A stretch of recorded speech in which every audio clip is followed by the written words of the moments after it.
Namaskara, good evening, and welcome to BIC Streams. Bangalore International Center, or BIC for short, is an inclusive and neutral platform for informed conversation, intellectual dialogue, and exchange of ideas, arts, and culture. Today's session is cancel culture real? A threat to liberal thought or a moment in our cultural evolution? We hear a lot about the phenomenon that is cancel culture, which can be broadly described as a culture of calling out and holding to account those in positions of power for their writing or widely known views, political and social affiliations. It is, however, hardly a monolithic, neither uniformly good nor bad. Does it have limits? What deserves canceling? Is mere criticism canceling? Are we too quick to judge and label? Do the famous and powerful overreact when called out for arguably problematic views? How much does context matter when you're looking at these views and actions?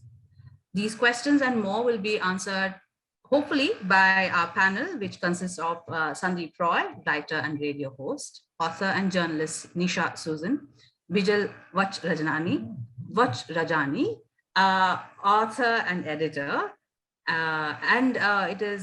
this today's session is moderated by journalist Shravanti Bagchi. The full bios of all the speakers will appear in the chat box, which is at the bottom of your Zoom screen.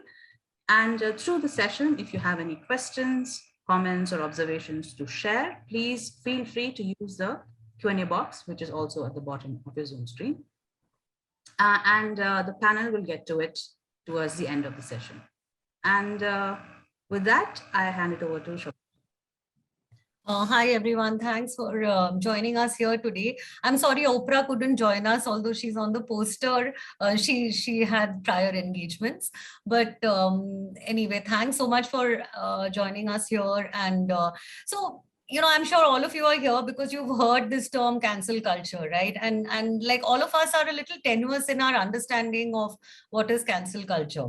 So, I mean, broadly, the definition, as Lekha just said, is that, it's a way of calling out those who are in positions of power, mainly for the purpose of this discussion, we are looking at the literary world, at writing, cinema, films, television shows, so popular culture, essentially.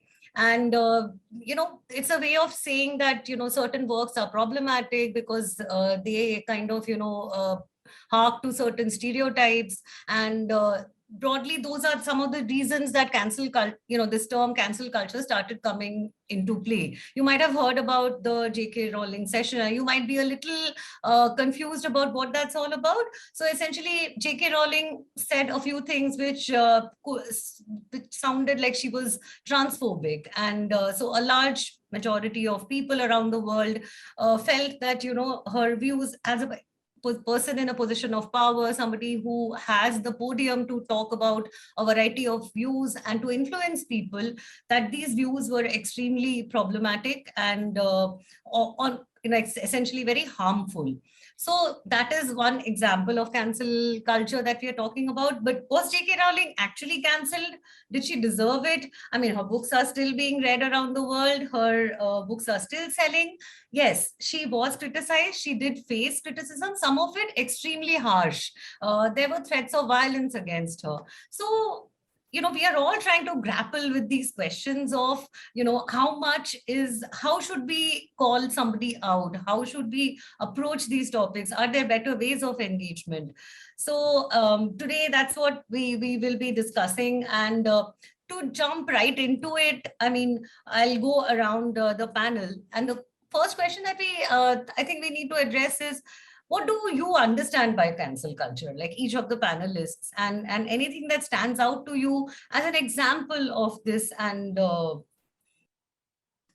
any particular incident or something that's happened that you think kind of, that this was, whether it was fair or unfair. I mean, of course, we all know that, it is extremely social media led.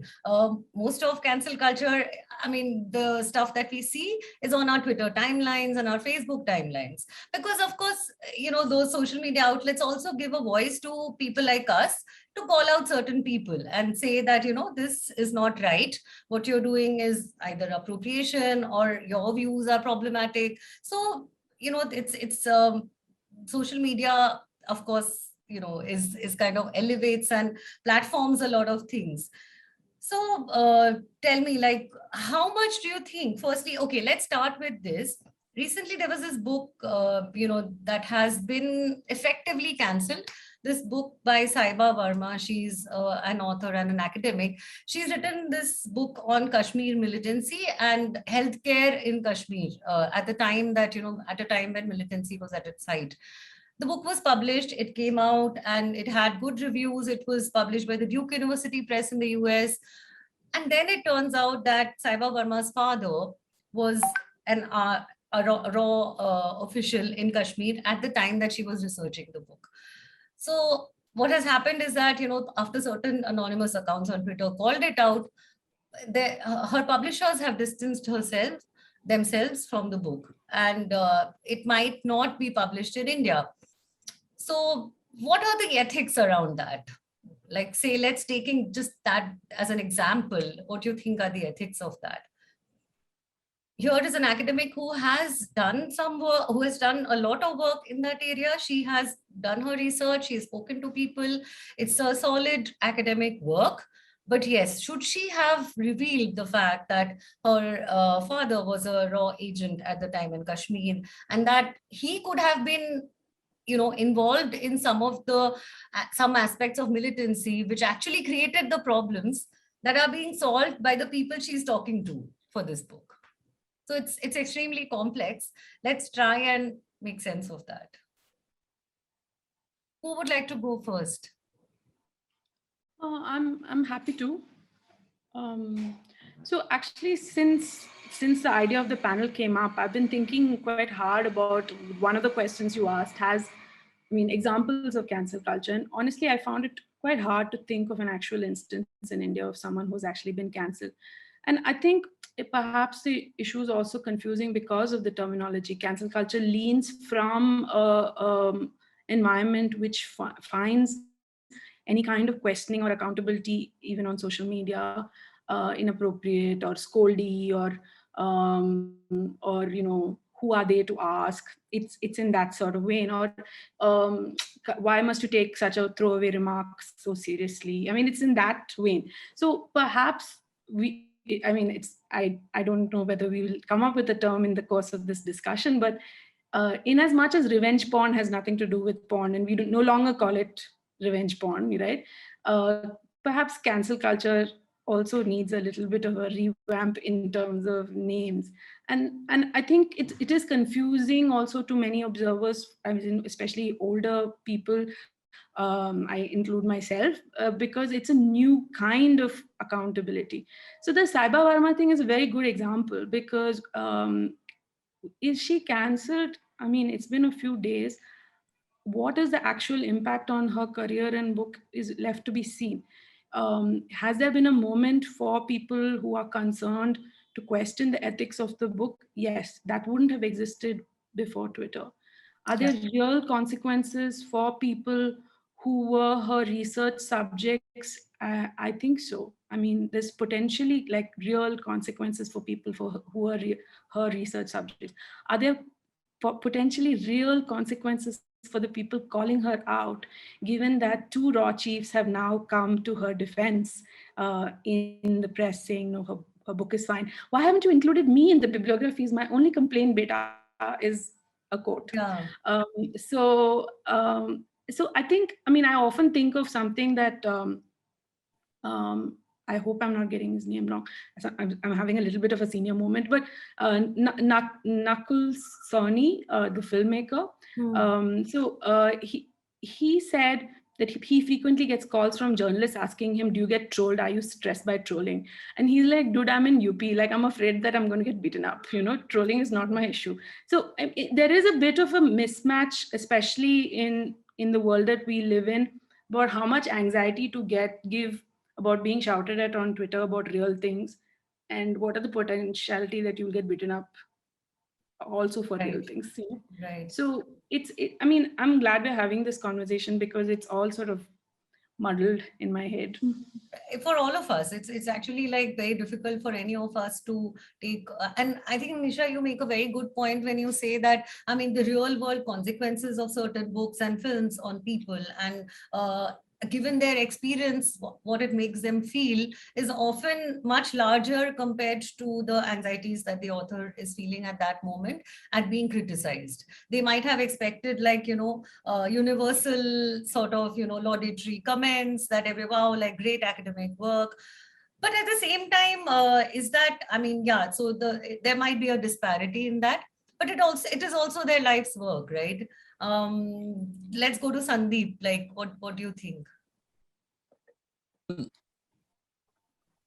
I think, Shravanti, this is a very interesting example because you could look at it from the other side and say that there is a call to cancel her for basically the sins, I use quotes around the sins of her father, that why should she be held responsible for what her father did or did not do, which is a fair argument to make. And at the same time, I think the greater issue here is that former raw chiefs are rushing to her defense.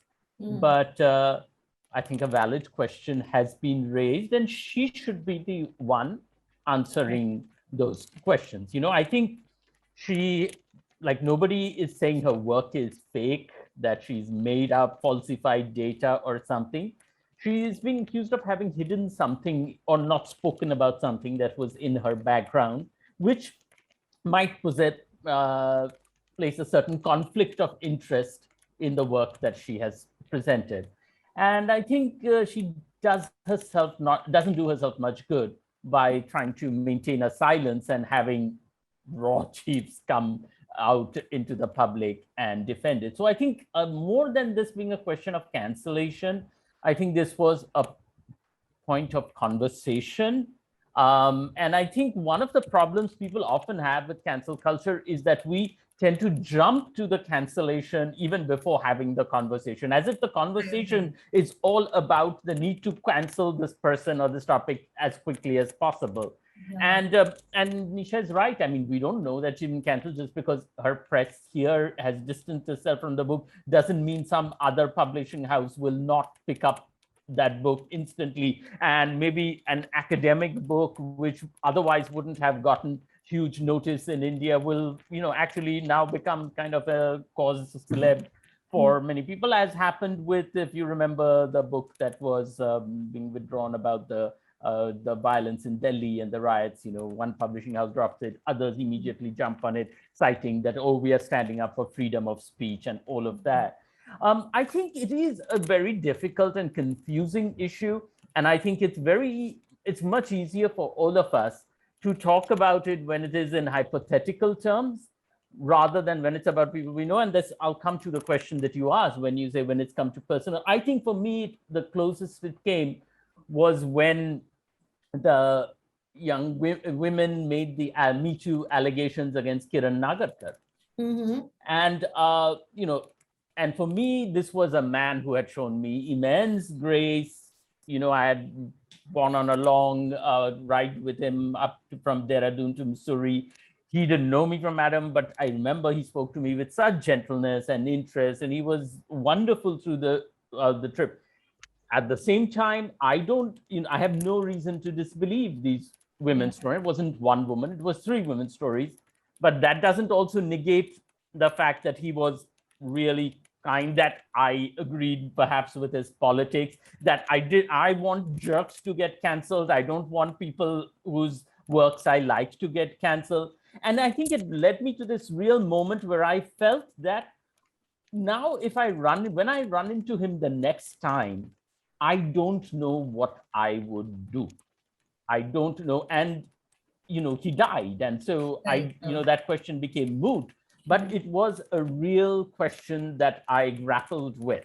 And I think that is sort of the area that we all flounder around, because I think the problem that I feel with some of the rhetoric is that we as human beings, we really want clear-cut rules. We want that this is the set of rules. If you mismatch, if you make this checklist items, then you get canceled, and this is what cancellation means. Whereas in the real world, it doesn't work like that. You know, every case is nuanced, is different and stuff. And I think this sort of one size fits all solution becomes trickier and trickier as we go along. And I think Nisha's right in the sense when and especially when it's social media driven, sometimes the furor on social media actually hides the fact that actually in real effect, no cancellation is taking place. And, like all these Me Too stories that have come out about so many powerful men, how many of them have been canceled? As we speak, one of them is being appointed to a high editorial position in a newsroom. Of course, yes. Another one is, heading VC firms and, meeting young startup people. So yeah, that rehabilitation happens quite quickly. Me Too, I mean, is completely kind of, it's far more personal, and I'm not saying this is not serious, but I mean, very, very real world consequences for the victims as well, right? So, of course, I mean, I don't think there should be any case for doubt in terms of, Me Too allegations which have some corroboration. Vijay, moving to you, what do you think? I mean, do you agree with them, disagree with them? So when I found out about the panel, of course, like Nisha said, I also went down this full black hole about cancel culture, call out culture. And one of the things that really struck me is the fact that cancel culture is not new. It's taken a different form with social media, but it's always been there in some form or the other, whether it's been, because public humiliation has been a form that's been used very, very often. What I found fascinating, I was looking at both sides of the argument and everything, and I find, for me, I looked at it as and then talking about this book's case, there was that anonymous Twitter account which explained why they were anonymous, but they also said that this is the way we can express our concern about this book and why we think it has problems. And with social media, they got the power to be able to express their opinions, but also to voice and try to address those inequalities that they perceive. And as an editor, as an author, I do think that you've got to be transparent with your editors. The financial implications to all of this, there's, these are independent publishing houses in some cases who will face financial issues with having committed funds to this book and all of that.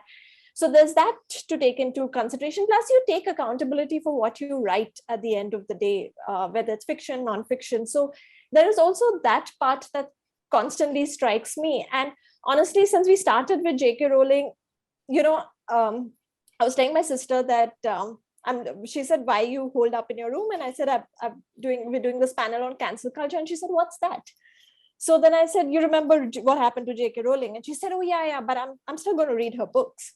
And the fact is that everyone knows that I've been a self-confessed Potterhead. And when this happened, and I spoke to friends who explained what was happening and gave me context. I read a lot.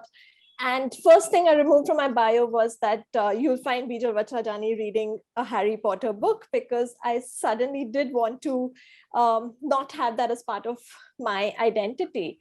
That said, of course, she's not cancelled. She's in the sense of she's still publishing. And I mean, somebody gifted me Ikaborg. I read it, just went straight to the library after that. But I'm also, as you said, I'm very confused. I'm quite messed up over it also, but I'm watching from the sidelines, quite fascinated and also rooting at times and despairing at times, all of that. Can I say one thing? But Vijal, I mean, I think this is, when you talked about your sister, that's where I get queasy, because I feel like there, that your sister understands that. And when she says, but I'm still going to read Harry Potter, I feel like that for her, that's a decision, and Absolutely. that's okay. And that does not make her a bad person. I completely And I agree. think that is where we sometimes miss the thing, where we, that we feel that this is the way someone needs to be canceled, and by extension, anybody who is, you chose to remove the, I'll be found reading a Harry Potter book from your bio. She says, yeah, I'll still read Harry Potter. And in a real world, both of these things should be able to coexist with the critique of transphobia that Jk Rowling has to face. Yes, absolutely agree on that one, because, and I mean, and that's the whole thing, right? Like, as a reader, we have rights to read what we want to read, and as a reader, we also have the rights to read to not read what we don't want to read. No, that's absolutely, but it's very fascinating because this is something that I grapple with a lot. So I'm just throwing it out to you guys that, sometimes this whole by association thing, right? So it's come to a point where on Twitter, you can't actually call yourself a Rowling fan. I mean, or if you say that, as Harry Potter, as Dumbledore says in Harry Potter, blah, blah, because like, okay, I'm very ashamed of this, but a lot of my life's philosophy comes from Harry Potter books. So I am wont to like quote it once in a while. And it has been pointed out to me that, like, how do you still sort of, so by association, there's a bit of, this, like, how do you still support this person's work or whatever? So how fair do you think that is? And how much should we distance ourselves? Social media has its own rules, and you spend like 2 weeks on Twitter and you become adept or semi-adept at concealing and revealing. It's like those feather fan dancers, right? You do these things and you show parts of your body. And so it becomes a bit like that. So, and there is, I mean, all of us in this panel know there's a highly performative part of being on Twitter, and performing your politics is important to some people. I mean, there are millions of people on Twitter who have no interest in this conversation that we are having, and do not lie awake at night wondering whether they have canceled themselves, or they're like posting panda videos, or whatever the equivalent. It's great. So Star Wars memes. I'm saying I think the people, I'm again including myself, people who lie awake at night wondering whether they've been cancelled are people who seek a share of the maybe a tiny share, a sliver of the power that you can get on social media, right? The influence that you can get on social media. So I mean, essentially then what we're worrying about is being like a loss of that power, and that power may not translate to anything like, oh, my book will sell like 20,000 copies or anything. It just is in itself a universe that is magical and full of lures and temptations. So so the metrics of Twitter means that you play some rules for your party, Yeah. So yeah, I think that's so true. Like because a part of you wants to be part of that clique, right? And wants to, but a part of you wants to be your authentic self.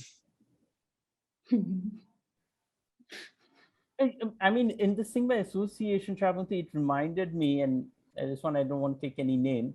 So I know somebody who is an artist who has a real issue with another artist who she's, says attacked her one time. This person is the attacker is dead. Okay. But this is something she's talked about recently. But then there are, and I have no reason to disbelieve her at all.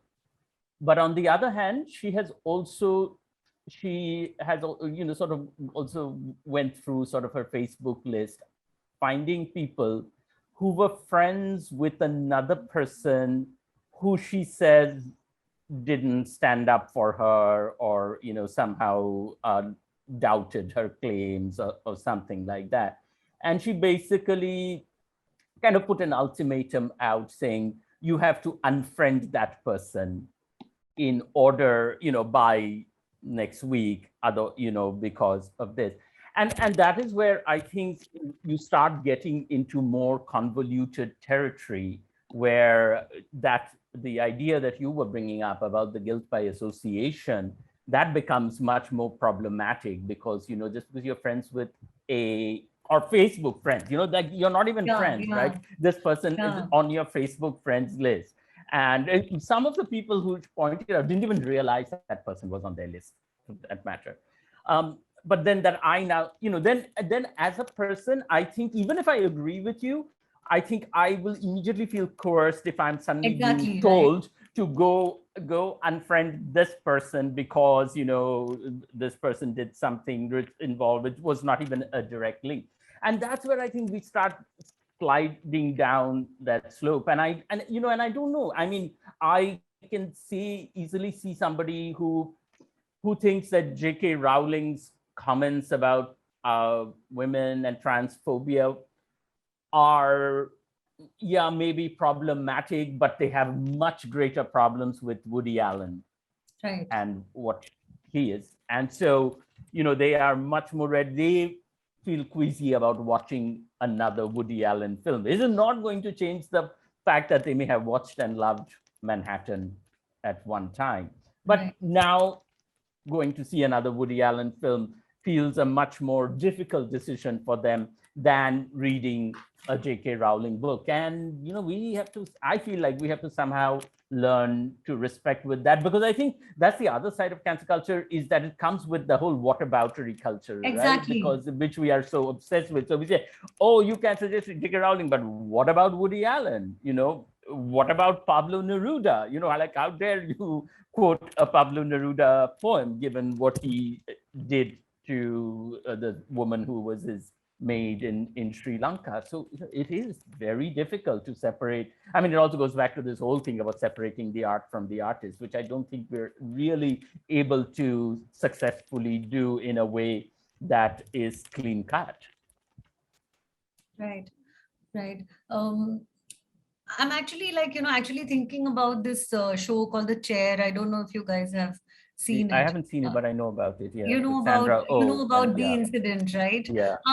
It's not a real incident, of course. Let's be very sort of aware of that. We do get riled up thinking, how could they do this? And then, it's fiction. But there have been sort of incidents which are similar to that in American universities. And, America being the sort of, popular culture behemoth that it is, it influences the way all of us react and talk and everything about things, right? So there was this incident in The Chair, right, where this teacher, just to in a very weird kind of mood, he's in this weird state in his life, he basically gives the Nazi salute during a lesson, and somebody kind of records it, and it's out there without context, and it's people are, and things kind of escalate to the extent where he has to be sort of, he is cancelled basically. So he's given, he's now suspended from the university, stripped of his lecturership and things like that. So do you think that we have ever, like, you recall incidents of such sort of stripping of context? And what do you think happens when, this kind of decontextualization happens?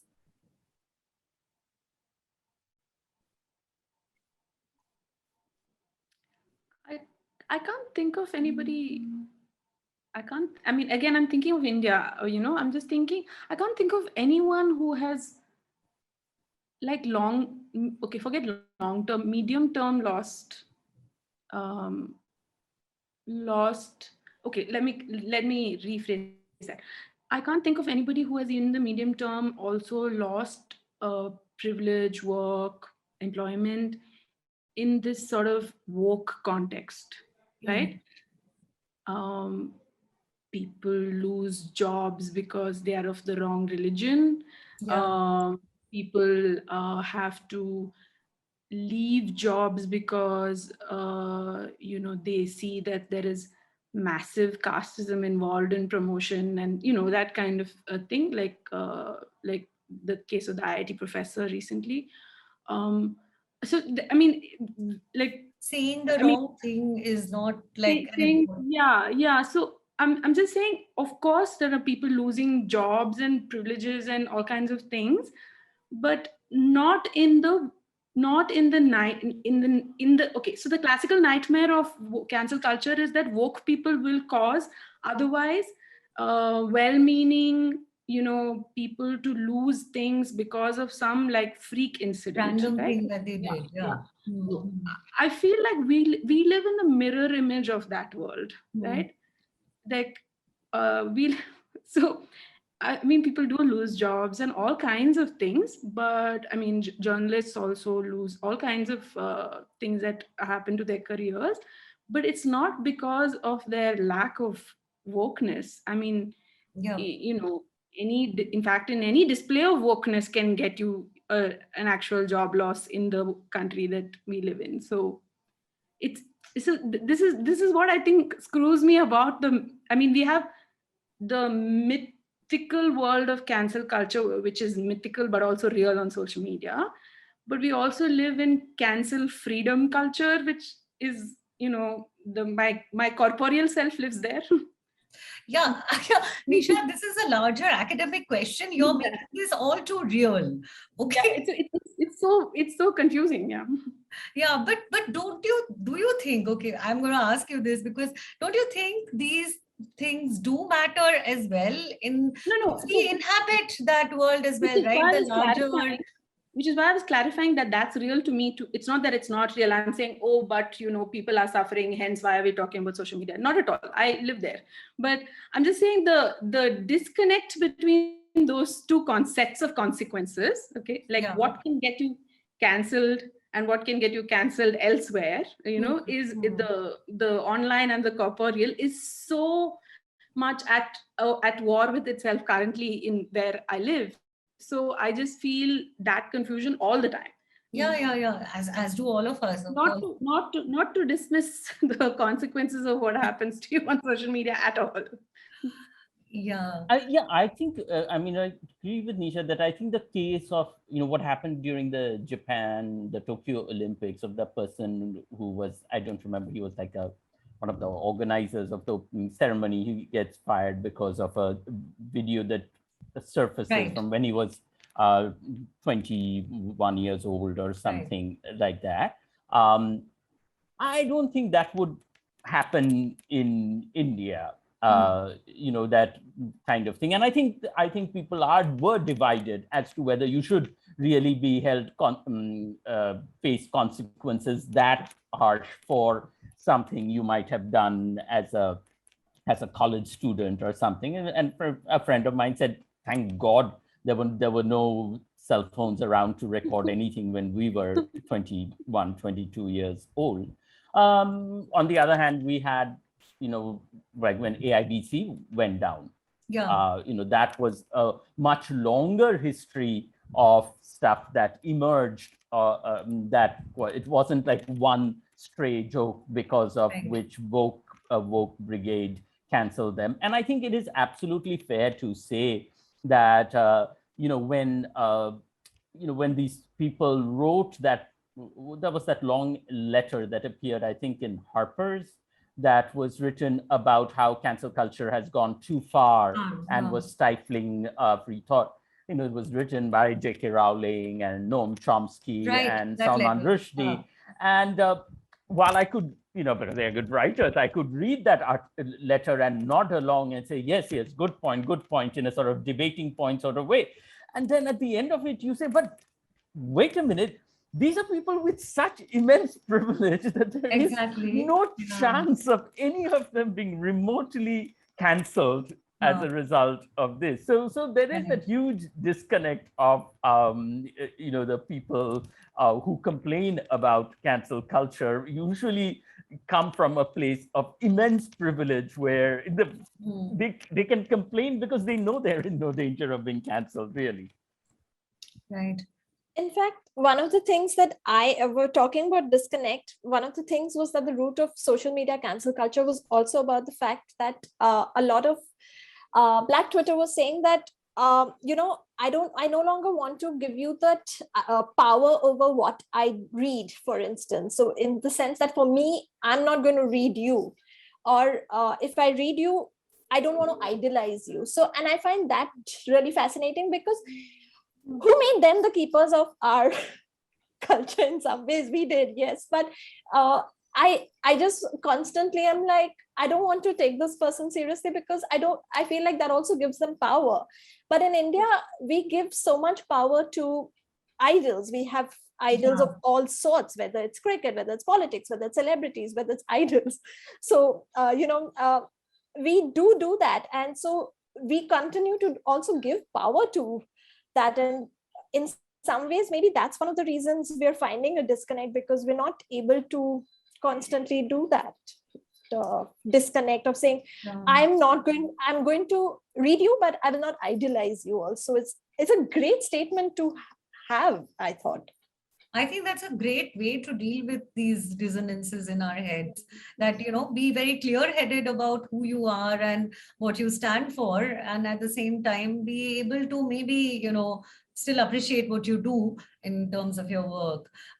Actually, Bijal, let me start again. I mean, so this very interesting thing that came up, like when Sandeep was talking about, that letter that got written by Chimamanda Ngozi Rowling and all these people. What are their anxieties of the super privileged that makes them react sometimes in very, very sort of vicious ways to this attempts at so-called cancellation? I remember a very recent, fracas on, again, involving one of my very, very beloved authors, Philip Pullman. And, there was this book by Kate Clancy, which seemed to stereotype, African and Asian children. And Pullman sort of, jumped to her defense, and then he got, and I could see as he was tweeting, I was following those tweets in almost real time, he was getting more and more worked up. He was just not stepping back. He was not listening to what the other people were saying, even in a false way, not saying that, okay, fine, let's agree to disagree, blah, ha, ha, whatever, but just hardening his stance and just digging his heels in. So, I mean, why do such well-established, famous, talented people feel threatened? I think it all comes down to privilege, because for the longest time, privilege has afforded the space to creators, in that sense, to tell whatever story they want in whatever form they want and however they want. And Right. there has been criticism of their work, but there's a lot more closer scanning about appropriation, about appropriateness, and about how you frame, these are students in your class who you're talking about. How are you framing that conversation in your book?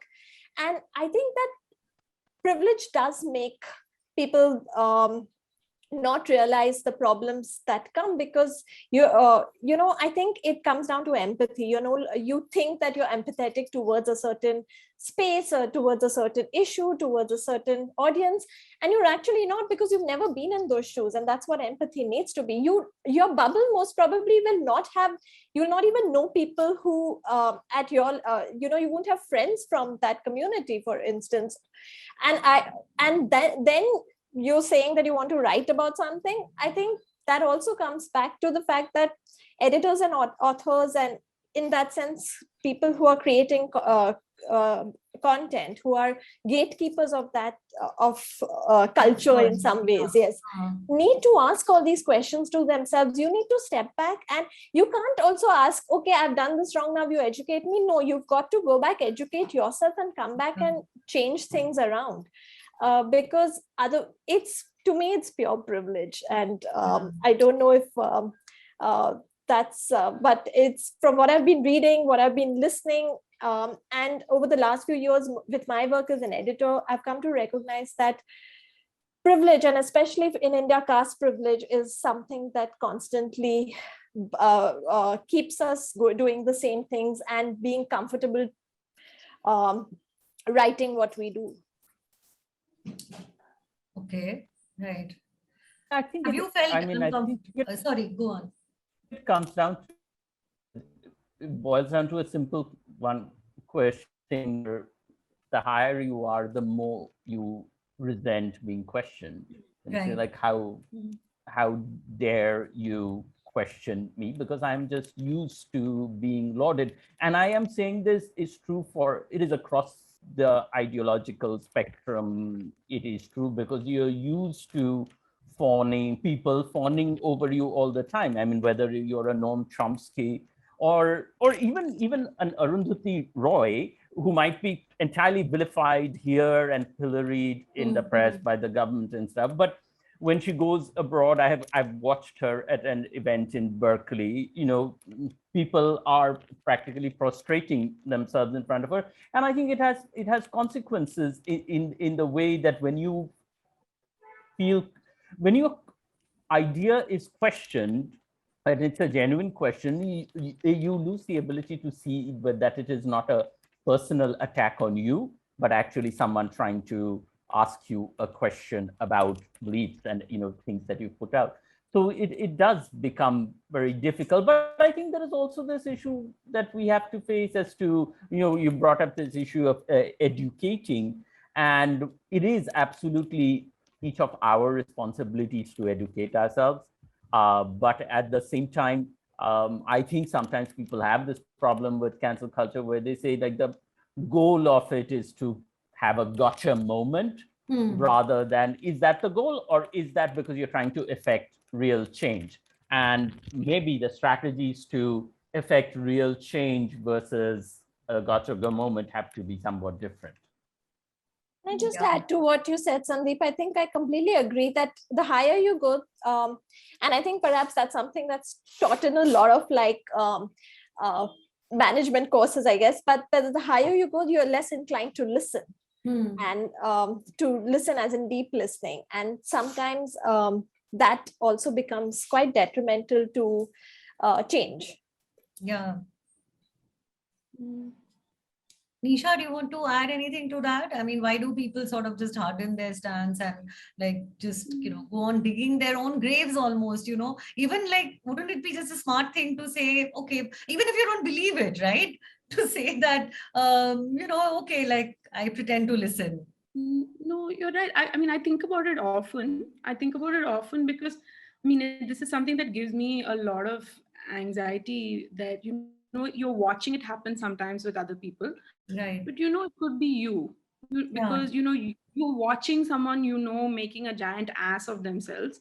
And then you're like, it could be me also. Like if someone says this to me, maybe I'll also make a giant ass of myself and say, no, I was right. Okay. Yeah. But so there is part of that which is a reflex of just being like, I think both of you use this higher, and I was thinking of that, the stratosphere breathing problems, right? So it's like some altitude sickness. But I think there's another thing that might be at play also, which is a sort of Trumpish strategy of having such a profoundly thick skin that you just ride it out.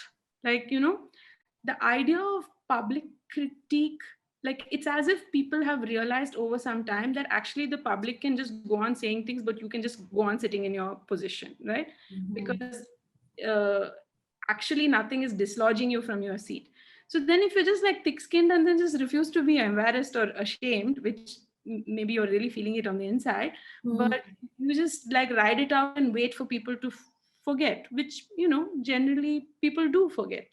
Yeah, actually, it's very psychologically like, but isn't it very human to sort of also dig in and say that, I have to make this point. You are not understanding me, right? Yeah, no, I was thinking that actually, Nisha, I don't know whether, sometimes I wonder, is Trump really thick skinned or is he actually really thin skinned? Actually, because a very he good would question, right? fly off the handle at all kinds of random things which people should brush off.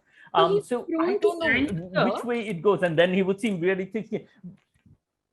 So I'm saying that you're completely right, because I think the difference that you're making, which is that he's prone to anger and resentment of being questioned, but he's not prone to shame.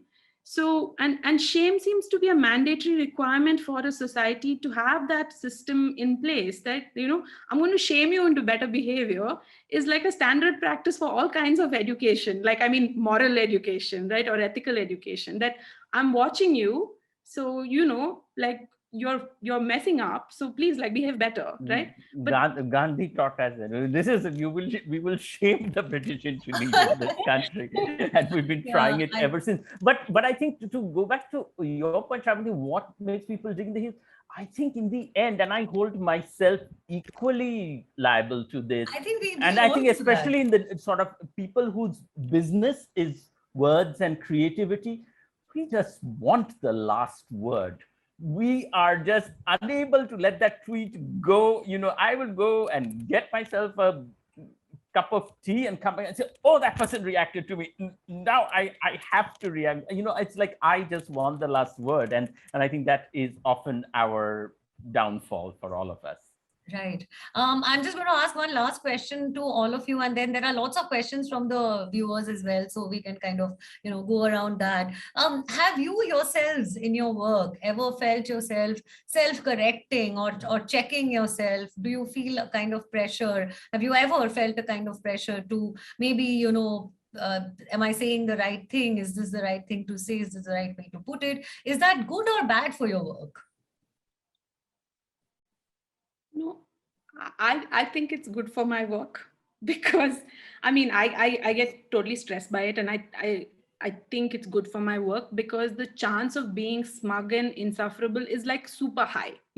I have smug and insufferable like inbred into me. That's my tendency of personality. So I am like it's just about to happen in 30 seconds, right? So I'm glad for some fear and anxiety, but I've said this a bit in a couple of places, but I think the one thing that I do resent about this is the flip side of being forced to admire works of culture because it's PC, like bad art with the right politics.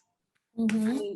I resent that. Like if it's boring, I just want to not watch it or not read it and not admire it and not say nice things about it. But the other stuff, I'm okay with it because I know my tendencies. So you're kind of like Noam Chomsky, basically. No, not yet. So not yet signing petitions, which will make myself, Yeah, Sandeep Bijal, like, do you find yourselves ever like, should I, weighing those words and like, saying using the right words, the right terms, everything, all of that together, right? I do. And I think more so, and I agree with Nisha in a sense, that is actually not a bad thing at all. Because look, at the end of the day, I am an upper caste Indian man, a Bengali Indian man. There is, like you talk about smugness inbred in you. I have it coming out of my pores. And just the fact that I happen to be gay puts me in like a one small minority somewhere. But otherwise, the amount of stuff that I will take for granted, and I will not even recognize that the privilege that I have, that is quite high. And so I think it is a good corrective. And in fact, I mean, when I wrote that the piece I did for Mint on cancel culture and sort of my thing, I actually had somebody whom I admire read it and kind of say like, am I coming, how am I coming across? This is something I probably wouldn't have done 5 years ago, and I did it not because I was afraid of becoming being un-PC or something like that. I did it because I genuinely sort of wanted to understand my blind spots. And I think the biggest thing that all the debate around cancel culture has taught me is not necessarily to be afraid, but to admit to yourself that you too have blind spots, and which may not be obvious to you, but are glaring to other people. Excellent point. Bijal, I have a very specific version of this question for you. As somebody who edits, commissions, writes children's books, I mean, we have seen a lot of discussion around older children's books as well, right? So when you are sort of commissioning new work or editing a new book, what are some of the things that raise red flags to you today that they may not have earlier? And how do you sort of, navigate that whole thing? So it's something that I've really worked on, and a lot of this comes from conversations with my late partner, who talked to me about how he did not recognize many of the literature that was part of school curriculum because, that was not his literature, because, for instance, Hindu mythology was not something that he was familiar with, or folk tales and so on.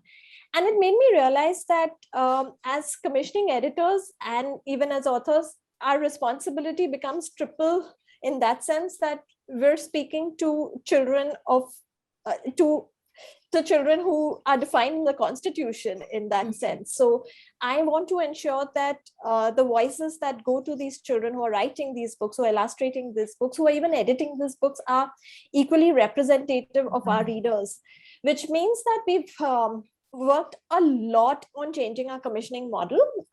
We have workshops to get more own voices, lived experience authors and illustrators to create books for us. It also means that we've gotten sensitivity readers and experts and editors to vet our manuscripts when we are unsure or we need to get a second opinion.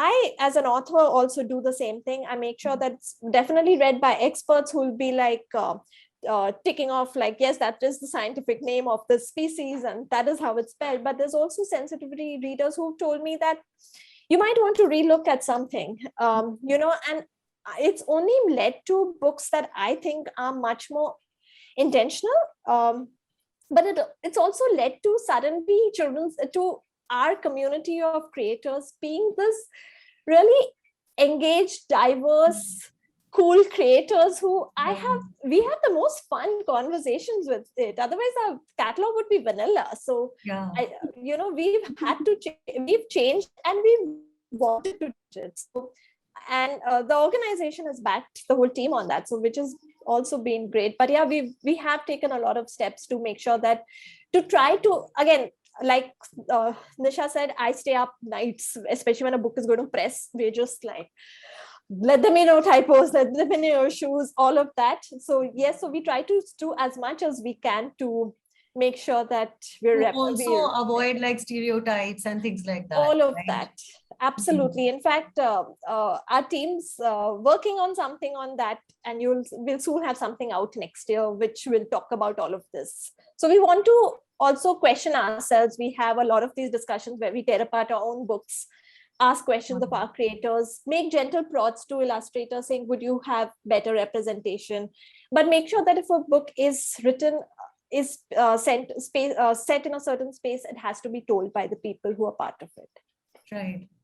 Yeah, who gets to tell stories, right? That's such a huge part of this culture as well, but it's more of the appropriation debate, which maybe we don't have time for today, but certainly another panel can look at it at a future date. So there are lots of questions from the people who are watching this, and one of them is something that I was trying to avoid actually, but Sankalp Chaudhary asks, what are your opinions on, death of the author, right? I think Rola Barth said like the author is dead. I don't remember. I've clearly forgotten all my literature stuff, but that, once the book is out there or a work of art is out there, there is, it's up to the reader to interpret it. So you should disassociate the writer and the work. What do you think about that? Like, of course, we've seen so much of those kind of controversies, right? So is the author truly dead, or I mean, should the author be dead? I don't know. The Walking Dead. Theory. Know the actual reference. I'm just saying I don't know enough theory to know the actual reference. Yeah. But the author is more alive than ever. Mm-hmm. The author is alive and making Instagram reels to promote that. It's true. It's not a joke in the sense, like right now, I think the author is far more visible and far more a part of a book than they've ever been before, whether it's they're going out on lit fests or literary tours, or, like half the time, you wouldn't, like most of the authors I grew up reading, even the ones who were not dead by the time I was reading them, or were not Russian because we were flooded with Russian books. I had no idea what they did in their personal lives. I had no idea what kind of people they were, but now we know way too much about authors. And a friend of mine often said that she never really wanted to ever meet an author whose books she liked, because she was just afraid it would ruin the book forever. And in some cases, it actually did. Right. Very interesting question from an author. Rohan Chakravarti asks, great session ideas and discussions. Thank you to all panelists. My question is, my upcoming book has a small tribute to Roman Polanski's Chinatown, neither mentioning the film's name nor Polanski's, but obvious to those who have been fans of the film and the detective genre. What implications could cancel culture have on the publication? So I think tributes have been peppered in almost every book, whether especially film and books. And for instance, The Hate You Give had so many Harry Potter references, and a lot of other children's books do that. Legally, I don't know the answer, Rohan. And also, hi, Rohan. Legally, I don't know the answer, and that might be better answered by somebody who actually knows that. But I do think that that's perfectly, I mean, tributes are very much part of literature tropes and are usually celebrated in by readers. And there's always that little, oh, that one is for me, like I get it and not everybody gets it. And suddenly you as an author, as a reader, are so thrilled because you feel like you've shared an in-joke with the author. So again, legal repercussions, I have no idea about. Anybody else has anything else for Rohan? Okay, this is a very interesting question. And I think this comes down to what we were talking about, humanizing the people you are writing for, but also on the flip side, maybe humanizing the person who wrote it, right? So Chaiti Dasgupta asks, can cancel culture have an impact on the mental health of privileged individuals on social media, including Twitter? I mean, say you're an author who is kind of facing a barrage of criticism. I mean, could that impact your mental health? How much do we sometimes fail to humanize the people that we are attacking on social media and famous people? Of course, I think it can have an impact on mental health. Of course, I mean, no matter how famous or privileged you are, if you are constantly facing that barrage of criticism and trolling, it probably does have an impact, as you mentioned in the case of Pullman, keeping digging their heels in and sticking and getting harder. And, probably, I mean, I'm sure Jk Rowling was affected, as somebody who was lauded and beloved by the liberal community for her political statements. I'm sure she really resented the fact that so much of that same community turned on her for this, which is probably why she added her name to that letter. I think in response to this question, though, I would say that, yes, it does have an impact on the person's mental health, but we also have to weigh that the thing that person has been accused of doing, how many people's mental health has that affected? Right. Like how many, if you are being accused of, you have anti-gay, homophobic stuff in your thing.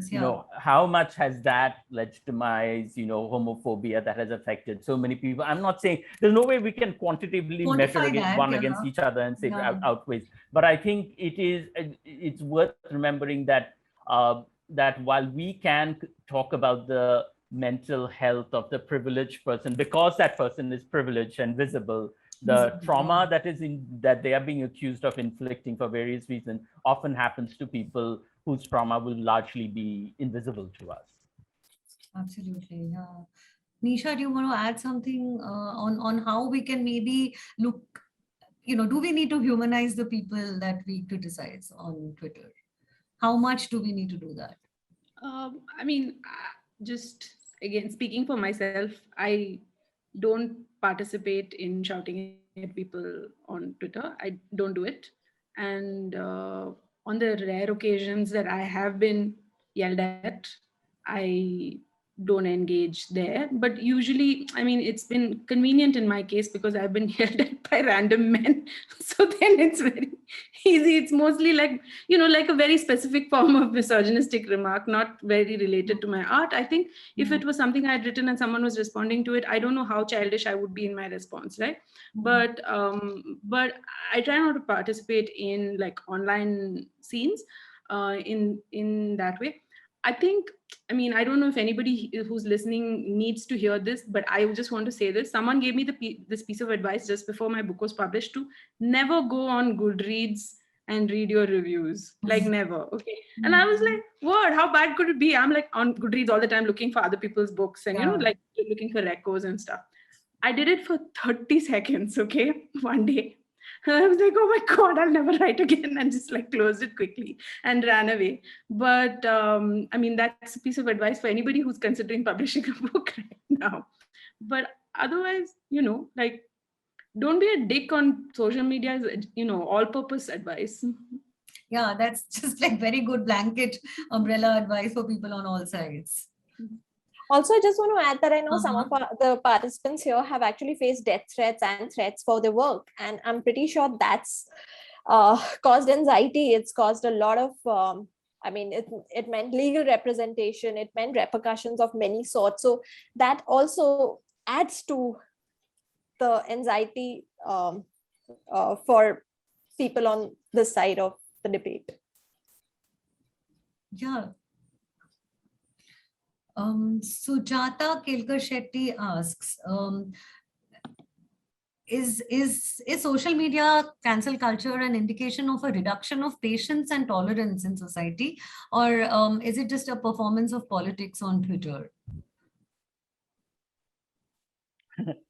I think there is a reduction of patience there, because social media Twitter, just by the nature of the beast wants immediate response.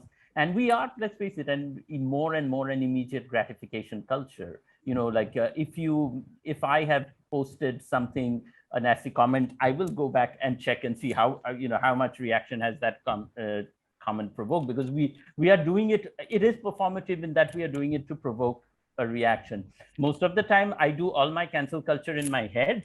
I read something and I think up the perfect retort to it, and then I keep it in my head and go away instead of hitting the send button. And I find in the end, it works much better all around for everybody's mental health. But yes, I think there is a lack of patience, but I think there's just a lack of patience in general culturally around us. And honestly, this last year of COVID and lockdown, in a way, when the rest of the world isn't canceled, I personally feel I have far less patience than before. And I feel like I am much shorter with people. I'm much more impatient, and I have to sometimes actually remind myself that you just have to be a little more kind to people and not not just assume. And it reminded me of how like, do you remember like at that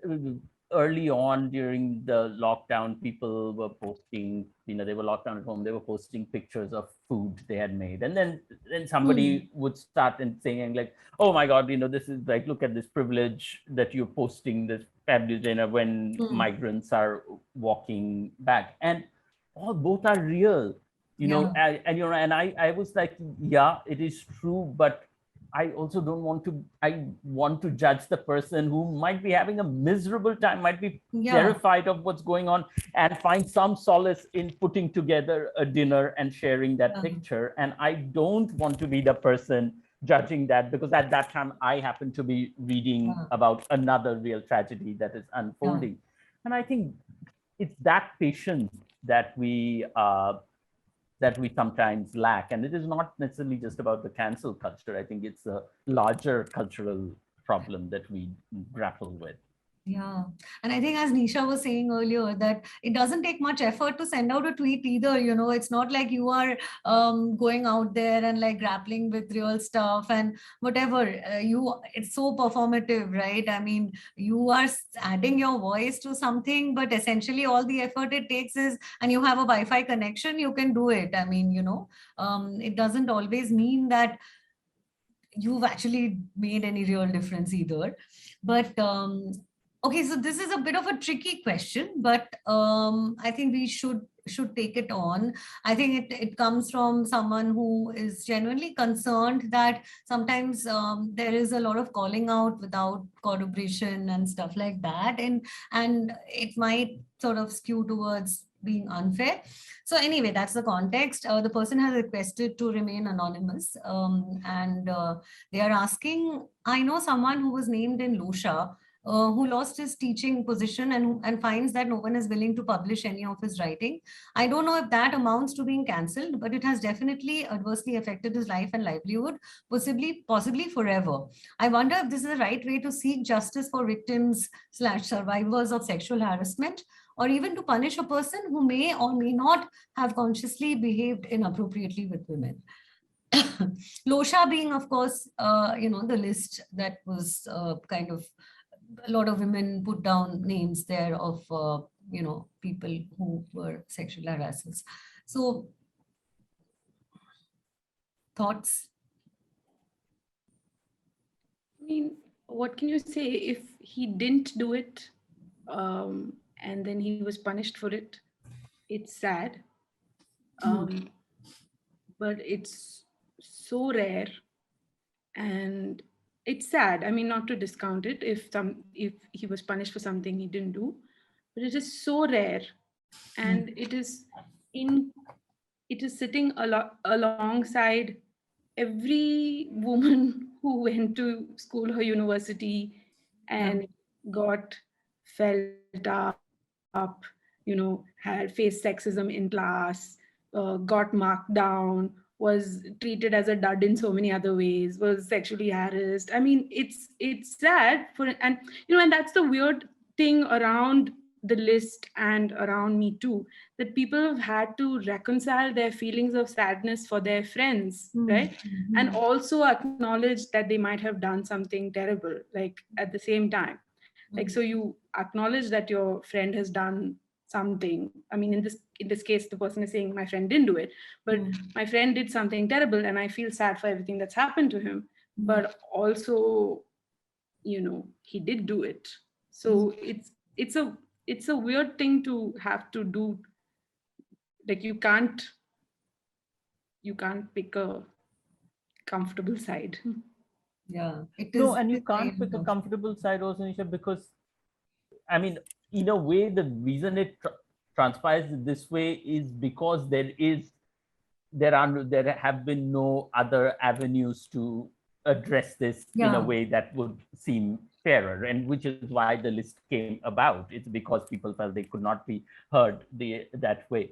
And for that same reason, the list has been about naming, but there is no consensus on what the consequences would be. Is it, do you get reprimanded? Is it like, oh, if it's one case, that's one thing. If it's a pattern, that's different. Do you lose your job? Would you never get published again? Would you only get published after 10 years? There's, we have no way to talk about those consequences, in part because very few people have faced those consequences.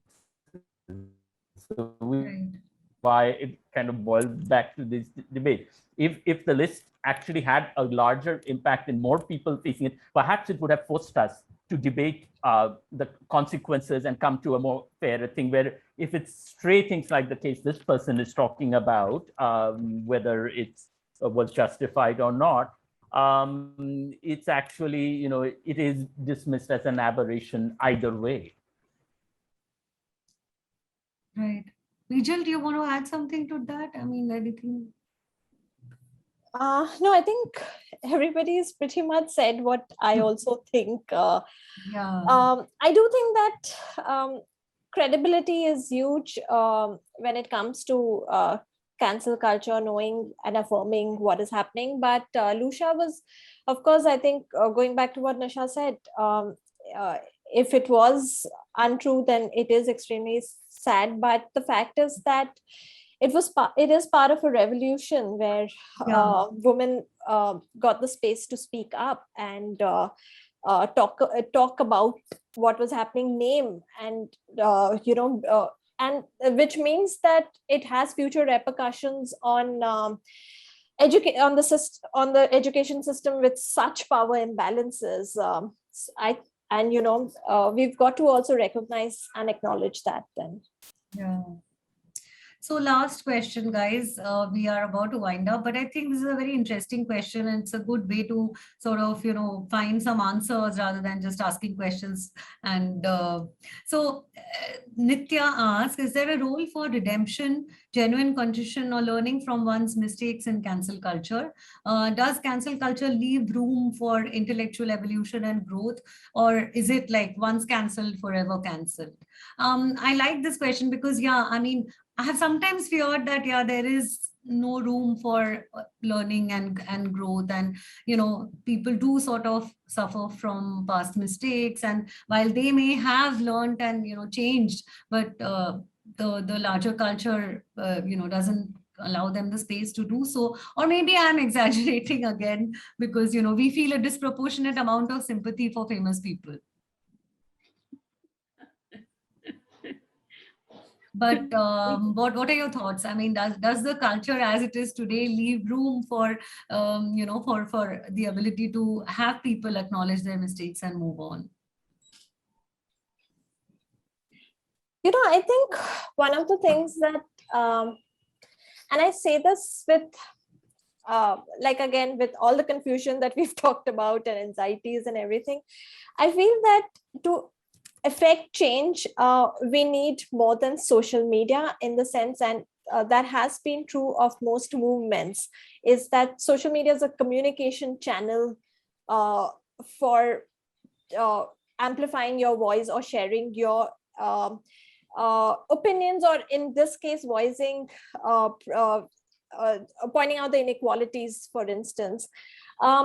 To effect actual change, you need to work behind the scenes, you need to work on ground. Also, this is purely coming from having worked as an animal advocacy activist. I feel that allyship goes a longer way in creating change. There's not always an opportunity to create allyship, and which is when often you'll see that social media becomes a much more immediate, more urgent, more visible tool. So I get that, but I do think that to effect real change, you're going to need to have that happen. You also, and I have no idea how this will happen, where you need to listen, and the other side needs to feel heard also, because only then there's some sort of conversation possible. Right now, most examples are showing that since no one's getting cancelled, actually, nobody's listening. So that's also problematic. Yeah. Anything to add, Sandeep, Nisha? I would say, yes, I do agree. I think it is a problem when we live in a culture which does not think that genuine evolution is possible, that a person might have evolved in their thinking, and maybe this was a case where, and I don't know where I fall on it. What was the name of the comedian who was supposed to host the Academy Awards show? Kevin Hart or Keith Hart? I can't remember his name. But then these videos of his old homophobic jokes surfaced. Right. And then in the end, he dropped out, and he claimed he had evolved. And then, but there was so much controversy, he effectively, well, as far as the host of that thing got canceled, I don't know how it affected his larger career. I would like to think that there is room for that person to have evolved from those terrible jokes he made, because I certainly would not want to be would like to think I'm not the same person who held responsible for all the jokes I might have made in college. But then I look at my school WhatsApp group and I'm like, some of the people have not evolved at all. They're still making the same jokes we made when we were 15, you know. I'm like, you are still, you know, you're a middle-aged man with, you know, your own children, and you are still making rape jokes on a WhatsApp group, you know. So, you know, there's something, and then you point it out in your Ask to Chill. So yeah, so I mean, I think the problem is that we have no real way to measure this genuine evolution. All of it happens on a case by case basis. Each one, you know, it's like I talk to you and I know whether you feel contrite about something that you did at one time before or not, but I can't apply that same rule immediately to the next person. So which makes it all the more complicated in terms of trying to figure out whether real change is possible. And it still always brings me back to what this woman, this African-American activist I used to know in the US, named Loretta Ross. She wrote an op-ed in the New York Times, for which she got some flack also, where she said instead of calling out, she believed in something called calling in with love as more productive in terms of effecting change. So she said she used to work with Black lesbian works in the American South. And she worked with women whose husbands were in the Ku Klux Klan, and who called her, I remember, I think she said, who called her a well-spoken colored girl. And she said she could have reacted with huge affront, and she would have been entitled to do that. But then she said, you know, this woman has barely any understanding of, as this white woman married to a KKK person, she has barely any understanding of how she fits into a white patriarchy in the American South. I think it is more important to my goal, instead of canceling her at this moment, is to call her in with love and try and explain it. So in that case, you know, she did. But I also see that in some cases, it won't necessarily work, because I think we should always, speaking of apologies, we should always distrust any apology that goes, I am sorry if I have offended anyone. That's like, you know, if somebody makes that apology, you can pretty much assume they haven't evolved very much. Right. I in fact read Loretta's piece, and I was just, when I was preparing for this session, I should have probably included it, but I'm glad you brought that up, Sandeep. Any parting thoughts from Nisha on, you know, like contrition? So no, that was really nice. I mean, that was a really nice note to part on. Yeah, call in instead of call out. Yes, I think we can all kind of work on that. Thanks everyone for being here, and so many people joining in with your amazing questions. Is there a way to sort of save the questions? We haven't been able to go through all of them, but we can probably, you know, share it with the participants, have like some sort of, we can take it to Twitter.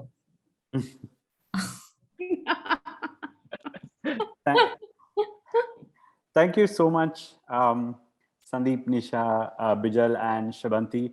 We want to continue having this conversation and, you know, understand, you know, this very layered topic, of course, and what it really means to be cancelled. So thank you from the whole team here at BIC, and thank you, audiences, for joining us today. And good night. Good night.